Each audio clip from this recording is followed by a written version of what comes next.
Ladies and gentlemen, how about a big round of applause for... Hey, what's up, boxing fans? This is the Rope-A-Dope Report. I'm your host, Chris Carlson. I got an after-the-fight box score edition of the new Fight Night Club on Versus Network. He has it for Rodella. Judge Vince Delgado scores the bout 57-56. He has it for Garcia. Uh-oh. It's going to be a draw.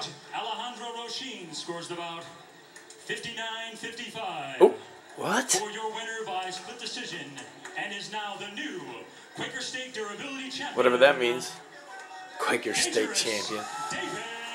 Wow. Man. I gotta say, I don't agree with that at all. Wow. What's up, guys? This is the Rope-A-Dope Report. I can see a draw. Actually, let me turn on some lights. I can see a draw. Don't get me wrong. I could see a draw for that fight. No problem. I thought the way Garcia ended the fight. Hold on, let me readjust this real quick. Sorry, guys. I guess I had everything planned out as far as how I'm gonna transfer it up to here to start doing the show. But then I heard that decision.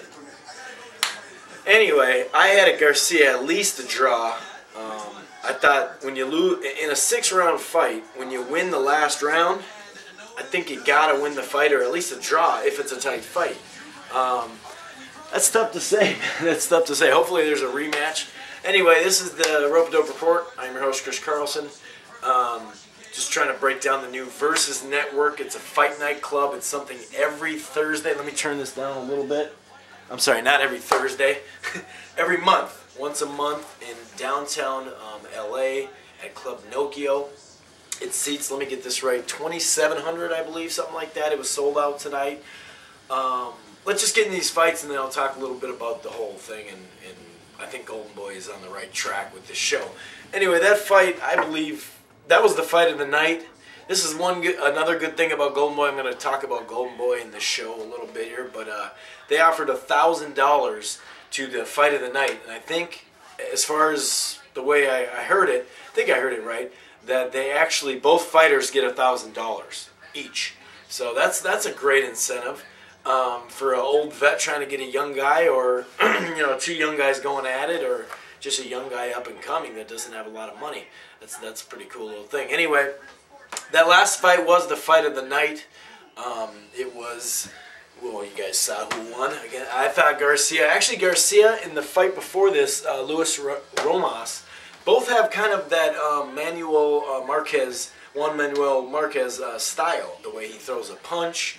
Actually, Garcia was the main sparring partner for the Pac-Man fight. That's what they said anyway. I didn't know that, but I guess he was the lead sparring partner for the Pacquiao Marquez 2, that fight that happened last March. I guess Garcia was his lead sparring partner, and Romas, both of them really have that same style. They throw punches like him.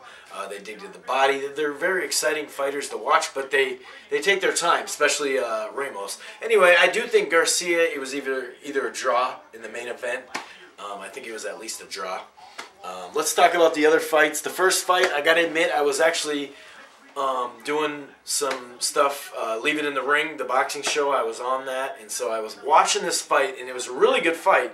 And I thought up until, it was the second best. I thought up until the main event, I thought that was the second best fight of the night.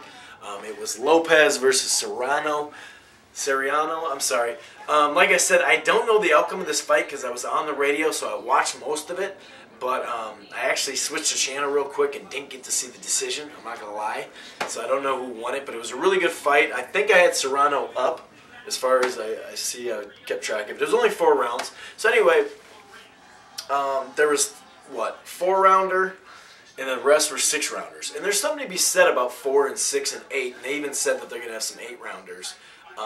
They're always, if these guys are willing to fight, they're always usually pretty good fights because, if you get down a couple rounds, you start to at least get desperate and go for a knockout, which can get you knocked out, or whatever. You push the fight.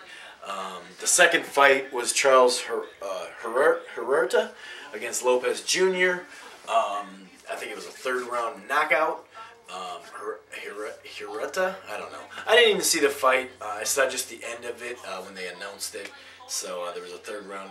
So-so fight, but you know, pretty good knockout. I will say that. He knocked him down. Then he knocked him down again. Lopez Jr. took a knee. Then he got up, and it was a really good stoppage. So I guess I remember seeing the highlight of that. But I did see the Luis Romas, southpaw. He's 11-0 now. I think this guy's got a bright future. He looked good tonight. He digged to the body. He actually knocked the guy down. Hurt him to the body early and went right back to the body.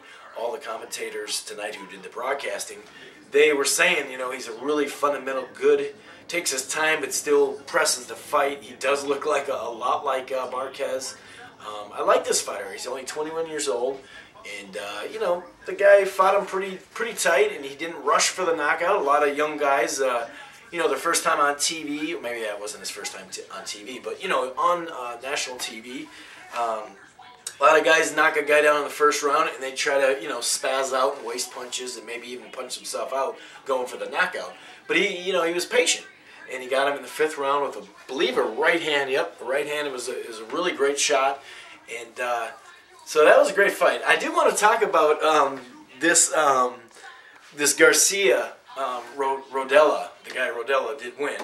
I will say that, and I could see it by 1 round. But the guy who you guys heard the score. Pretty sure I heard it right. It was pretty wide margin.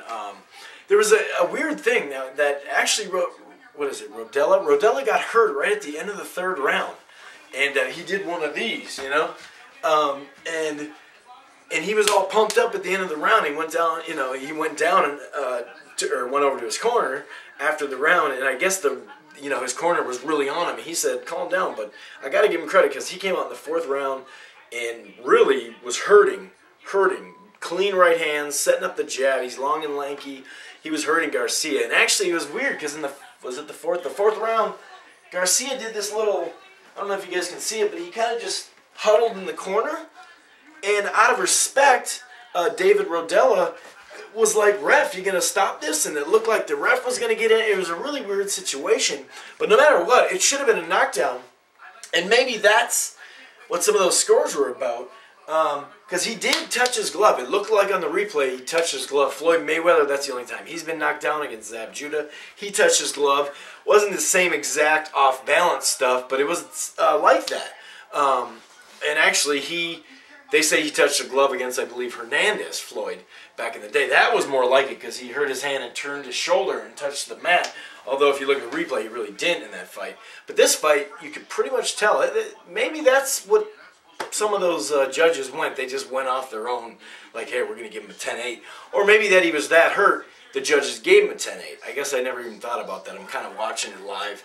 Anyway, this has been a good, okay, I got a little more time. Let's talk about the Versus Network, okay?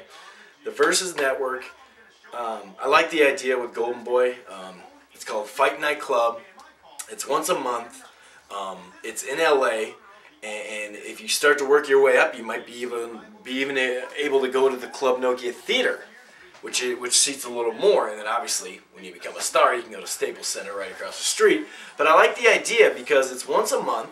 It's like 4 fights on there, and they said that they're going to try to make him as competitive as possible. Plus, if you're a young, hungry fighter, and Golden Boy said that he, Oscar.